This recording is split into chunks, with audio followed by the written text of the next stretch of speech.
Hi, welcome to the stuff of life. I don't make these videos to run ads on your time or to monetize them. I'm here for one reason, to share what life has taught me, to pursue deep, provocative questions that are often oversimplified.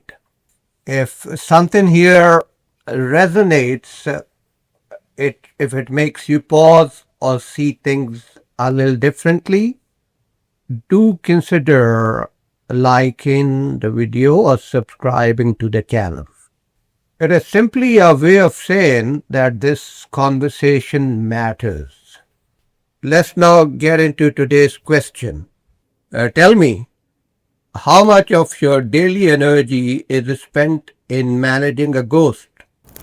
A ghost that never thanks you, neither for the effort nor for the attention. The ghost of who people think you are, or worse, who you want them to think you are.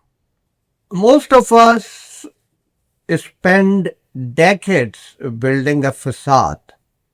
We polish the surface, we edit our words, we curate as if we are permanent candidates in an election that never ends.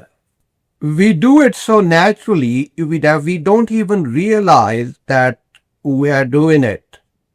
It's like a program, a background program running on the laptop.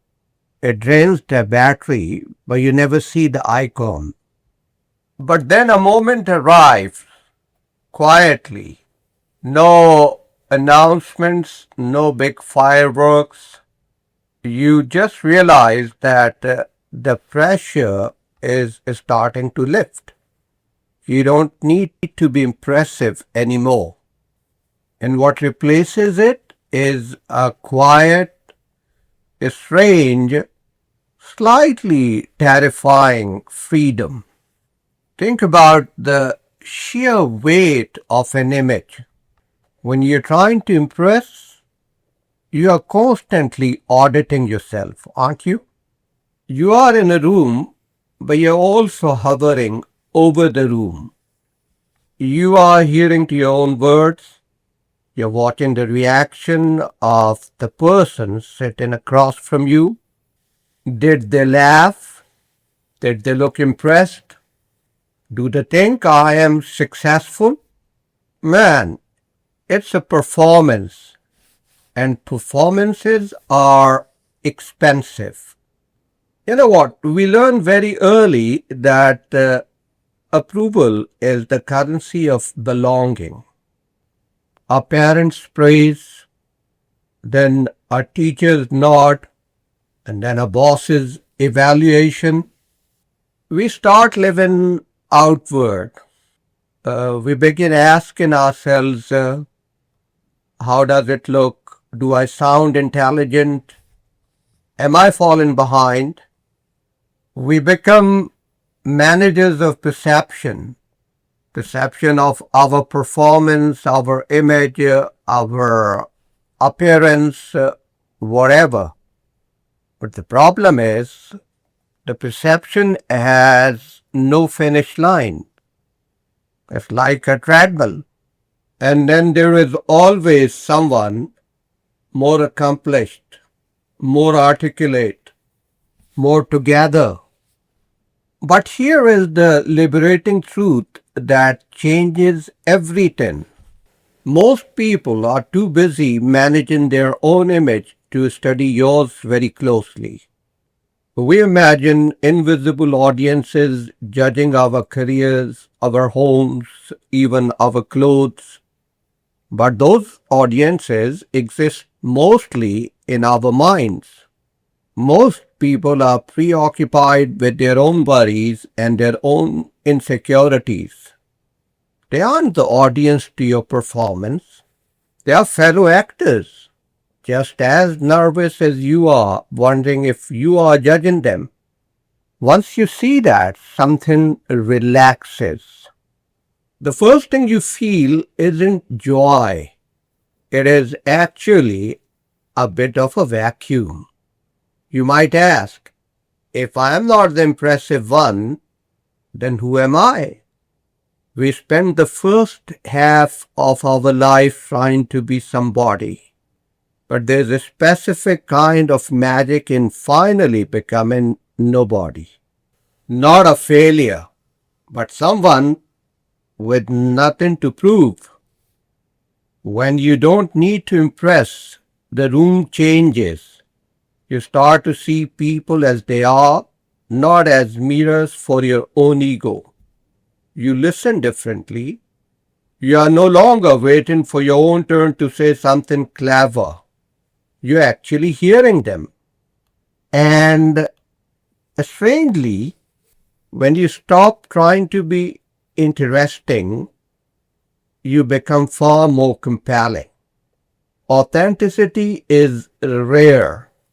In a world where everyone is a brand, a person who is simply comfortable in their own skin is startling. It's like coming across a wild forest after walking through a plastic park. Of course, this freedom feels like a loss at first. When you stop performing, the circle usually gets smaller. You might lose the people who only like the highlight reel. You might stop being invited to the tables where everyone is busy comparing resumes, achievements. You have to be okay with being misunderstood. But the people who stay, they are real. And the new people who show up are drawn to the things that is actually there, the real you, not the version you were selling. So what does it look like to step off the stage? It looks like saying no without a long, defensive explanation. It looks like wearing what you like, not what flatters. It looks like saying, I don't know, without a hint of shame. It means you can be wrong without it being a catastrophe. You can change your mind without being a hypocrite. You realize that being correct is not the same thing as being wise. Being wise often means being comfortable with ambiguity. I want you to try an experiment. Pick one situation where you usually perform, a meeting, a dinner, or even a social media post or a group, and intentionally do the opposite of impressive. Don't offer smart comments. Don't post the win. Don't explain your success. Just be plain. Observe the itch to prove yourself. Watch how it burns and then watch it fade. And when that itch fades, you'll feel a coolness, a lightness in your chest. And I know that because I've been there. Believe me. That is the beginning of the freedom. It is the realization that your value isn't a stock price that goes up and comes down with public opinion. No, your value is a constant. Maturity is not about becoming more impressive. It is about becoming more comfortable with not needing to be. It is about understanding that dignity doesn't come from applause. It comes from alignment, from making choices you can quietly respect, even if no one else notices, or especially if no one else notices. That is a version of you that exists without performance. They are present, they are real, and They are far more interesting than the ghost you have been trying to sell to the world. So, here is today's invitation. Relax, loosen the grip, relax the effort. Stop engineering the perception and start participating in the life in front of you. It won't be a loud change. It won't attract a crowd, but it'll make your life feel like a room you can finally breathe in. And when you can breathe, you no longer need applause. And that is deeply enough. That is today's question.